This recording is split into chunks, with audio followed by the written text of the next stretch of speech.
ہمارا جو اسودہ حال لوگ ہیں نا، ان کے گھروں کی تلاشی لیں، ان کے بینک لاکرز کی تلاشی لیں، اربوں ڈالر ان کے گھروں میں پڑے ہوں گے، بریف کیسز بیڈز کے نیچے ان کے لاکرز میں پڑے ہوں گے،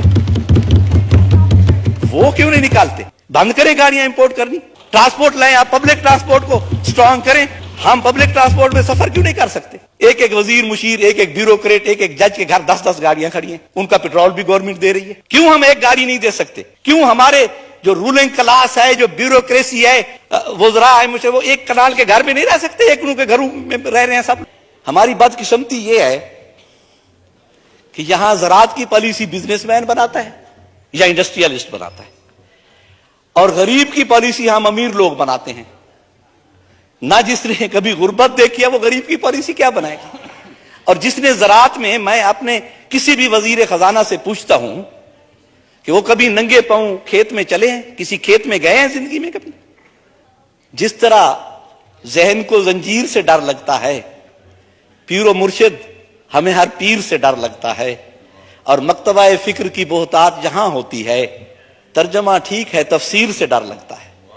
یہ جو اس کی تفسیر کرتے ہیں بجٹ کی، جو بھی وزیر خزانہ کہتا ہے یہ جو ہم ٹیکسز لگا رہے ہیں ان کا غریبوں پہ کوئی اثر نہیں ہوگا، ان کا امیروں پہ اثر ہوگا۔ لیکن ہمیشہ یہ دیکھا ہے کہ اینڈ آف دی ڈے سفر وہی غریب کرتا ہے اور اسی پہ ہی اثر ہوتا ہے۔ اب وزیر خزانہ اسحاق ڈار صاحب جب تشریف لائے، ہم بڑے خوش ہوئے کہ شاید ان کے پاس ہمارے دردوں کا کوئی علاج ہو، کوئی مداوا ہو۔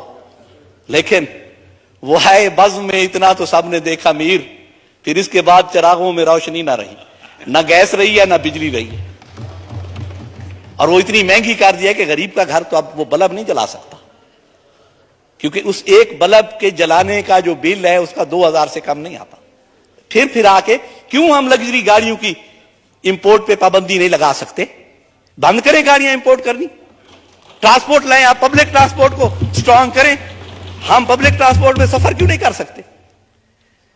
ایک ایک وزیر مشیر، ایک ایک بیوروکریٹ، ایک ایک جج کے گھر 10 گاڑیاں کھڑی ہیں، ان کا پیٹرول بھی گورنمنٹ دے رہی ہے، کیوں ہم ایک گاڑی نہیں دے سکتے؟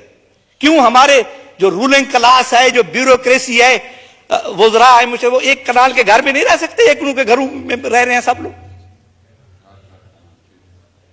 10-100 ملازم ان کے گھروں میں کھڑا ہے، 100 بیگ اٹھانے کے لیے ایک ملازم ہے۔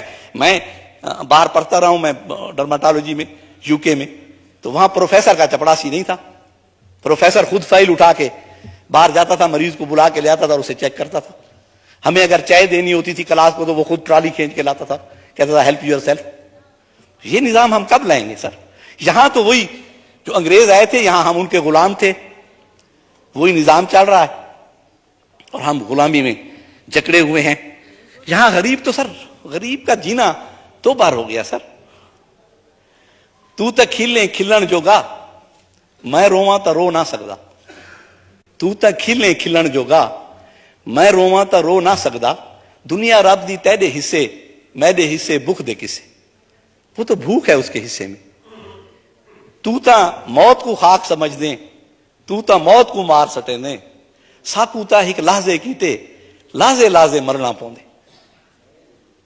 اور این نگری وچ کوئی نہ آوے، نہ کوئی اتھا دیرا لاوے۔ این نگری وچ کوئی نہ آوے، نہ کوئی اتھا دیرا لاوے۔ اتھا تا کوئی ایجھاں ڈوکھے، چھی کو بھی درف چڑھنا پوندے۔ سر یہاں تو غریب کی ہم صرف بات ہی کرتے ہیں۔ سر آپ IMF کے پاس نہ جائیں، آپ ہمارا جو اسودہ حال لوگ ہیں نا، ان کے گھروں کی تلاشی لیں، ان کے بینک لاکرز کی تلاشی لیں، اربوں ڈالر ان کے گھروں میں پڑے ہوں گے، بریف کیسز بیڈز کے نیچے ان کے لاکرز میں پڑے ہوں گے، وہ کیوں نہیں نکالتے؟ IMF کے پاس ہم جاتے ہیں، جو بھی اربوں کا پیکج آتا ہے اس سے ارب پتی فائدہ اٹھاتے ہیں۔ سر غریب تک نہیں پہنچتی یہ مراحت۔ آپ اس پروسیجر کو جو غریب کی امداد کا ہے اتنا کمپلیکیٹڈ بنا دیتے ہیں، اتنا پیچیدہ بنا دیتے ہیں کہ وہ وہاں تک پہنچنا ہی مشکل ہے غریب تک۔ IMF ہے، وہ ہم نے دیکھا ہے جو فارماسیوٹیکل کمپنیز ہوتی ہیں نا، ان کا جو میڈیکل ریپ ہوتا ہے وہ کہتے ہیں تم نے ٹارگٹ 1 لاکھ کا پورا کرنا ہے۔ وہ جب 1 لاکھ کا پورا کرتا ہے تو وہ کہتے ہیں آپ